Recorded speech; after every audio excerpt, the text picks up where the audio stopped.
We're talking about She-Hulk Attorney at Law, Season 1, Episode 4. This episode was titled, This Not Real Magic?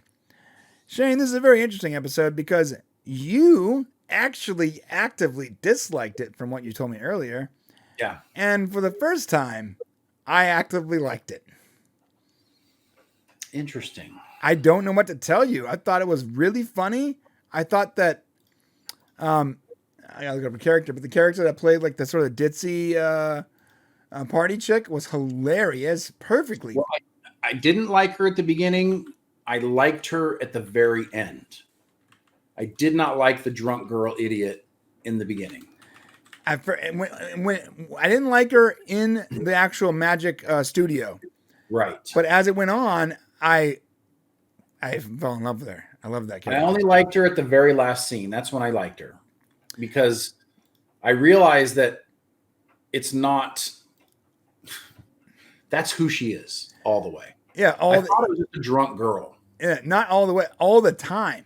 All the time, that's who she is. Yeah, so that's Madison King, and she's being played by Patty Guggenheim. And when she calls Wongers, like, "Hey Wongers, can we get some froyo?" Yeah, I mean, I hate that character in a way. Like, I wouldn't want to be around that person. But at the same time, yeah, she's got that like internet lingo speak that I freaking hate. Oh, you hate that. BRB, LOL, yeah. I hate all that stuff. So it's irritating. But what I hated about this episode was, once again, they just doubled down that every dude is a douchebag. From her dating and her dating, and every dude that she's dating is a douchebag, leaves her paying the bill. It's like every guy that isn't that one guy in the office. This is like Sex and the City all over again. But that's not true, because she ends up with a really good dude at the end. That's just she did not. No, she did not. She ended up with a guy that really liked She-Hulk. Yes, and not her. But to be fair, she didn't advertise her. She advertised She-Hulk. Of course, right. So she went on a date with She-Hulk. He was into She-Hulk, and he was kind, and he was nice, and it worked out. When she changed to a different. Think about it. What if you were dating and you stay over at the person's house, and the next morning it's a completely different person? They're like, "Hey, how you doing?" You're like, "Who are you?" Yeah, I'd have the same reaction. But also you got to remember, like, he's reading like the book about being a feminist and shit. I mean, so it was just like this. He was a caricature of what feministic women want. It wasn't that he was a great guy. It was this caricature of what a feminist woman would want in a man. And then the great part about it is, you're right, the She-Hulk thing at the end, which we can talk about. But in the beginning of the show, every guy she goes on a date with is a douchebag. Period. Every single one of them is, and of course, he leaves her paying the bill, and it's just really like, why is this show about that? I can't believe I'm the one doing this right now. I can't believe I'm about to defend this, but I feel like if we saw, when we see in other movies and TV shows, the same thing where a man is going on multiple dates, a la Eddie Murphy and a lot of movies, right? That movie, Coming Home, when they go on like multiple dates, it always shows like the most crazy dates. No. It's not because of that scene. It's because every episode is a repeat of man bashing. You don't watch an Eddie Murphy thing and the whole movie is about bashing women, right? No. But She-Hulk feels like it's mostly bashing dudes. Look at you. Never watched Sex and the City, right? No. I tried not to as well, but unfortunately I lived in a time when I couldn't get away from it all the time, and it is very similar. I'm sorry. Go ahead. Real quick, Shane. What you're telling me is that you lived in a time where you were forced to watch Sex and the City, like this poor bastard with his eyes open, like Clockwork Orange. Like you were like, I don't want to watch this. I have to watch this TV show. No, because I'm a good guy and sometimes I don't only watch what I want to watch. Okay, because they do it for somebody else. So that's fair. Yeah, but that is funny with the Clockwork. But here's the thing: the reality is in that show, it's a show that celebrates women. That's what that show is about. Okay, and because they're all female characters, and so to some degree, Jennifer Walters, there needs to be a little bit of that, like the dating scene, no big deal.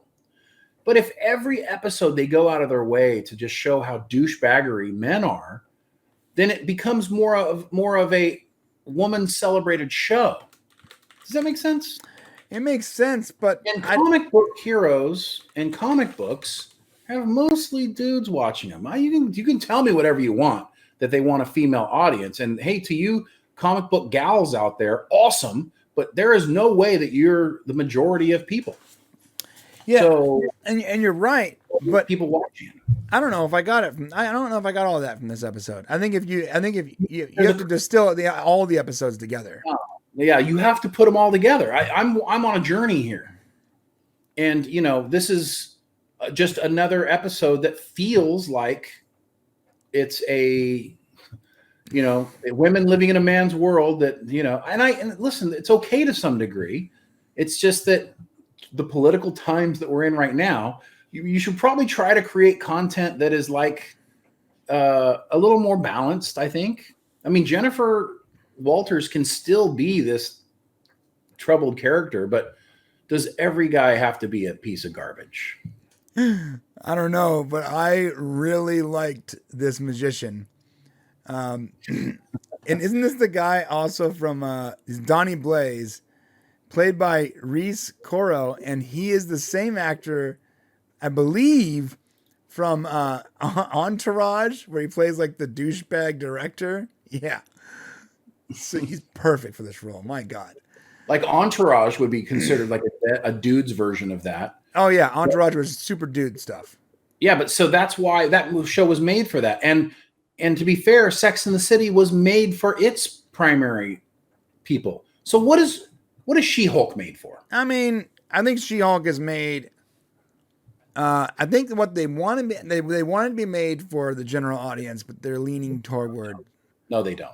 You're full of crap. If you think they believe they want it to be made for the general audience, that is absolutely. Let me rephrase it. I think they want people to think it's made for the general audience, but yes, but because it's all females writing and directing it, it's obviously leaning toward females. Right. So it's they have their agenda for how they want it to be. They want it to be comic book Sex and the City. That's what they want it to be. It could be so much worse, though. It could be so much worse. It could be not funny. Right. Because it's funny, I'm giving it a whole lot of credit. Right. That's right. So maybe it has its place, but I am not the target audience for this show. Right. Which means we're probably going to stop reviewing it. Which means I don't want to watch it. And now the point is if you want people to watch it, you got to make it more about, not maybe more about me or maybe more about, this. Get generalized a little more. Yeah, you need to be a little more general about it. It was good that they made her. I'm really glad. We'll get to it at the end here, that she took the hit on the chin at the end. And at that moment, I said, this episode redeemed itself to some degree in my mind. So, I thought it was hilarious. So this guy basically is a failed musician, Donnie Blaze. Donnie Blaze. Great name. His magic in the beginning is so bad. It's so bad. It's so it's like so basic. And so he's using a sling ring from like Doctor Strange, right? I don't know how he got it. They don't talk about it. No, they do, because he was a failed student. So he went to. Oh, I see. He went to train with Wong, and then he couldn't crack it, and he left. And he stole his sling ring. He's using it to open a portal, and he just this chick just goes through a portal. She's like the roses don't smell like anything because they're fake. I love this character so much. Anyways, why do you love her? Because she's hilarious. Okay, because she's funny. So this moment right there, when she's just being a drunk person, is fine. But when she gets tossed, like Wong's like setting up his TV, he's gonna enjoy his nice night, and a random drunk hot chick just drops into his lap, literally. Right. Her response when she was like, Yeah, so I went to a portal, and like some guy is like, "Are you like the Goblin King?" And he wanted drops of my blood to get me back here. So I gave him drops of my blood. Like, she's like so nonchalant about this obviously harrowing adventure she just she just was forced into. Right. So now let me put on my feminist hat really quick. Do you like her because she's a caricature of a foolish idiot woman, or do you like her because of the layers of depth of her character? Why do you like her character? I like her because nothing seems to faze her. Like she's talking about meeting like a demon who traded her blood for passage home as if she was calling an Uber. Yeah, that's true. Okay, so you like her because she's oblivious. Right. That is funny to me. And then when he finally calms when she calms Wong down, she immediately spoils Sopranos for him. Yes, that's true. Which was great. Because she doesn't care whatsoever. It's great. I don't know. I liked her. Yeah, that's a good point. Yeah, I think so. She's a party girl. Yeah, I don't know. I like she's that character. She's definitely a character. Right. Like she's a one-dimensional character. So, but those are okay. So she was fine. Yeah, as long as they do their part of holding up the other characters like she did with Wong. She made Wong a little better. Made Wong a little more interesting, a little more funny. Works. Her dad's like wanting to install security, blah blah, doesn't matter. Is this the end? No, it's not the end. This is because it's been 6 minutes. Yeah, you're right. This is when she's setting up her dating profile. She sets up her dating profile as herself. She gets no hits, no one cares, which is weird to me because that's funny. I know what you're about to say. That's why it's hilarious. You say it. Say it for me. Because girls get hits no matter what. Yes, no matter what. So this is actually, if we were downvoting right now, this would be a mad downvote because like this is obviously just to serve the story because first off, Tatiana Mansley is not unattractive. Okay, I can see how some people wouldn't find her attractive, but I think that she is at the very least attractive. Secondly, she's not ugly. Yeah. There are the picture kind of ugly, to be honest with you. There are hundreds of thousands of men on these apps competing for a tiny percentage of women. Like 3 women, yeah. Right. You can have that same picture, but her nose can be 4 times bigger. Her forehead can be dotted with blackheads, and she can have one giant lip that hangs down with one tooth, and she would still get matches. Yeah. So I will say that this is. I do like that they included this where her profile failed and then she uploaded the She-Hulk profile. That was interesting. All right. So she uploads the She-Hulk profile and she gets 1 million hits or whatever. Wong wants to sue Donnie Blaze for using his magic. None of that. It was the funny part is like there's an A and a B story here. I don't really know which one is the A or the B story. They both seem like B stories to me. There's only like an A story. Yeah, there's only like one story. I don't know. It's weird. It's like there is only one story though, isn't there? What's the other story? I mean, there's a story of her going on dates and meeting men, and the story of Wong trying to sue Donnie Blaze. Yeah, I guess so, technically. But they all kind of interweave, I guess, to some degree. Yeah. So this was ridiculous when this guy is. So there's the beginning of it. She's not even on a date yet. This guy was just trying to be nice. Well, he was being. Yeah, so this is like the typical what's wrong with society today. Like a guy who comes up and offers to be nice, but is kind of presumptuous in his niceness, is looked at as like that. Like he winked, right? You can't pick up on girls anymore. By the way, the days of picking up on girls are done. I'm so glad. Like there is none of that. I'm so glad I don't have to worry about that anymore, man. I'm grateful. Yes. Thank God I never have to worry about trying to go. And now, obviously, he was a little bit greasy the way he was doing it. Yeah. But, Also, one more thing. I keep failing to mention this whenever we do these reviews. I actually do not like Nikki Ramos' character, their assistant. Mm-hmm. I don't know. She didn't even play a role I don't even. She seems like this blank slate that like is not being filled with an actual person, but really sort of being filled with like this like a generic like go get 'em secretary. It just doesn't. I don't see it. Go ahead. Yeah, she's a verification of the Sex and the City story platform. Right. She's one of the other girls. Right. That sees things the same way that Jennifer does, and that gives you the repeats and confirms the ridiculousness of men that's happening in front of us. Right. That's her role. That's what it is. Okay. So they go to sue. They go to sue Downey Blaze. I mean, why is she going out with these dudes? I don't know. Yeah. They go to sue Downey Blaze. He pulls a bunch of tricks out. That whole storyline is like you can't copyright magic, and she does lose that, by the way. Yeah. I thought that was great, by the way, the copyright thing. Yes. This date, by the way, was great. I know you probably don't like it, but I thought it was hilarious that like this guy was such a D-bag. But that's what I'm saying. It's like, why is that great? Is it great because that's the way guys are when they're on dates? Is they go on a date with a girl, but they look at everyone else? Because I know someone just like this, like in real life. I don't know anybody like this. You know this guy too, by the way. It's not Jason, right? It's such a Jason, bro. No, I'm an entrepreneur. All of his attention. He would give her all of his attention. He would start off that way, but it would slowly devolve into I'm an entrepreneur. In what field? To be determined. Like on the first date, he would be all about her, at least. And then when he's like, "Thanks for the beer," and like just leaves her there with the tab.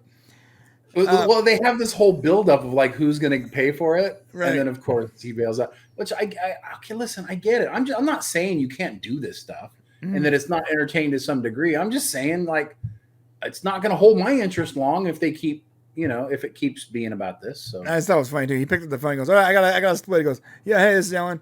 Yeah, she's like a 6. It's like, I know. It's like she's still in the earshot. Wait, was he dating She-Hulk or was he dating her? He was dating Jen Walters. Oh, that actually makes more sense now. Maybe I'm not as mad. I got to go back and look at that for a second. Maybe I'm not. Maybe I got color blinded a little bit because the whole idea is that Jen Walters can't get a good date. Right, but She-Hulk can get as many as she wants. Right. All right, maybe I'm not so upset now. Downey Blaze. And then Jennifer Walters, hey Wongers. It's just funny to me. I don't know what you want, man. It's like I know it's dumb bottom humor, but it's funny. I mean, like I told you, at the end, last scene, it got better. I don't know. At the beginning, it was just a little bit kind of weird and annoying. Yeah, in no way, by the way, am I like looking forward to watching this. Like I don't care, but like at least I'm not bored for the 12 minutes it's on. Well, the actress was funny. She's kind of like a SNL character. She reminds me of Cecily Strong does an SNL character like this. Yes, yeah, she reminded me of that character exactly. Yeah. And so there. I mean, you're right. There is definitely some humor here. Right. That's not horrible. Yeah, and so they lose the case, and all the magicians doing magic, even the lawyer doing the magic, that was so funny to me. That was actually pretty funny. And she was like, the lawyer too, really? They're all doing magic. That was funny. That was good. Everybody's doing magic. That was so Downey Blaze. I want to see an entire show with nothing but Downey Blaze. Yeah. No, you could kind of do that. Yeah. The character's hilarious. And then Wong's frustrated by it all. Which Wong. They're all doing magic. Oh, Downey Blaze is so intense. Anyways, they lose he's a rabbit. The rabbit thing was so funny. I'm sorry, guys. Yes, there's definitely some serious feminist agenda in this show. 100%. Shane's totally right. But there are moments that made me actually laugh. And that's rare. It's and rare. Jennifer Walters is actually, or Tatiana is actually a good actress. Like, she's playing this role really well. And some of the stuff's comical. No, yeah. It's, and it's not that it's bad. It's just, you're right. I'm not looking forward to it. But at the same time, Yeah. And that pretty much concludes the main story. So she goes on a bunch of dates. Oh, this guy back here, the black dude. He's hilarious, bro. How much can you deadlift? He wanted to date her. He wanted to date She-Hulk because he wanted to compete with her. Right. That's funny. That is funny. Yeah. I'm sorry. That was funny. You're right. All right. I don't know. A lot of these. This guy was actually pretty funny too. And yeah, a lot of these were really funny. It was that first guy, but now that I understand the purpose of the first guy, I forgot she was Jennifer Walters and not She-Hulk. So now I kind of get it now. I'm gonna let it off the hook. Yeah, no. Okay, so this scene right here, guys. I love this. Only because I know guys like this. And he goes, so what's your story? And he goes, I'm in medicine. And she goes, so what is that code for selling Adderall? So the last date is the best one. And she thinks that because she's had all these really poor dates that they're all the same. He's going to be bad as well, yeah. So every answer he's giving her is like, she's translating it as something poor. But he's actually like a really nice guy and a doctor and successful, et cetera, et cetera, et cetera. Right. And he's into her, not Tatiana. So at the end, when she's Jennifer Walters, he's like, good luck. Right. Which I thought was great because that was the whole point. And she is having a hard time separating herself between She-Hulk and Jennifer Walters. Right. Which makes character more interesting. Yes, he does. He tries to send another person. He goes, no, I'm not getting in your weird fire hole. All right, so that's pretty much it. He unleashes a bunch of demons, and they have there's that scene where if you go back, he's like, no, maybe it's the next morning. He's like asleep or something with like a feminist book on his chest. Oh yes. And I think the point is that we're looking for a man who can embrace feminism, and they're the bad feminist, right? Bad feminist. And here's my point. Look, I know, right? That's funny. My point is a bunch of like people on like Reddit and 4chan were like so mad about this. Like, what are you mad about, bro? No, there's nothing to be mad about here. The only thing that's a bummer is, does the perfect guy need to be a feminist? No. In order to be a great guy? Like, I'm not a feminist. Okay. No, neither. I think I'm a good guy. I'm a good husband. I'm a good dad, I think. And I care about people and I care about women and everybody. Yeah, you're a humanist. But I'm not a feminist. Yeah, you're a humanist. Yeah, I believe all people should be treated well. I don't believe that we need to elevate women to a certain degree, to a special degree. No. In fact, I actually think that's counter to actual real feminism, is when you try to artificially raise someone up above someone else, you are countering feminism. It's not real feminism. It's not real equality. Right. And I think this is interesting. Archmage actually says something here that I like. It says here, the show is mostly a stereotypical female fantasy as opposed to a male fantasy.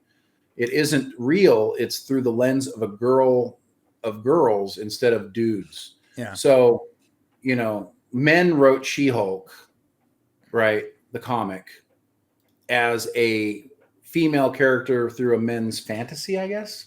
Oh, guaranteed. And now we're getting the female creation version of what this would be. And that's, I think, why there's this weird, Yeah, I'm just really stoked they didn't make her like some like muscle bound. Because she does look like the comic book character that I grew up. Well, it wouldn't make sense to make her a muscle bound character because guess what? Guess who's not a muscle bound character? The Hulk. When he's not in his Hulk form, he's not a muscle bound character. So why would She-Hulk be a muscle bound character? No, I'm talking about when she's in She-Hulk form. Like, I'm glad they didn't make her She-Hulk form some like crazy yoked out. Like, she still has like feminine proportions. They wanted it to be the same character. Right. Oh, I see what you're saying. Which is good. The CGI. Yeah, when I first heard about it, I thought they were going to make the CGI version like some like yoked out, feminist version of She-Hulk. That's not wasn't the case. Oh, I see. Well, what was the original version of She-Hulk look like in the comics? like a super hot tall chick with some nice abs, and she's green. So that's what they should do. Right? No, they did. She is comics accurate. All right, so feminist guy comes out and he's like, yeah, who are you again? Okay. That's right. Yeah, she's like all giddy with had a great time, right? And he's basically, I'm gonna go. And that to me is probably the best part of the whole show so far, because it showed what a struggle it is that she has this interior, mental struggle with her alter ego. And I think that's important to giving the character multiple layers. You know what I mean? Right. So she should have this struggle of being herself and it's a struggle we don't even see really with Bruce Banner and the Hulk, because he's not in control of the Hulk. Right. And so he doesn't have a struggle. He has a struggle with just trying to stay Bruce Banner. Now he's in control of it, but now he's the same person, right? But traditionally, so now She-Hulk has this weird, I need to figure out who am I now? Right. And as long as they continue following that, I think that'll keep it interesting. Yes. And we end with looks like Tatiana is suing She-Hulk for using the name She-Hulk. And Yeah, Tatiana is our lovely what's her name? Jamil. Damn girl. Jamil. Yeah. And she's famous for A Good Place and Practical Jokers. Well, and I love that they did the trademark infringement, because that is such a thing that's happening today, where people basically try to pre-trademark you. Like if something becomes popular and you don't trademark your stuff, then there's people and organizations that will trademark it and then try to cease and desist you or make you pay them. I mean, that's a real thing in the world. So it is. All right, guys, let us know what you guys thought about this particular episode. Are you still watching? Are you still enjoying it? Did this episode, was it better or worse than the previous episode? Let us know in the comment section below. Let's get a discussion going on the way down there. Please hit the subscribe button, because so many of you are not subscribed. In fact, subscribe just to show Shane how much good feminist men are out there. I consider it.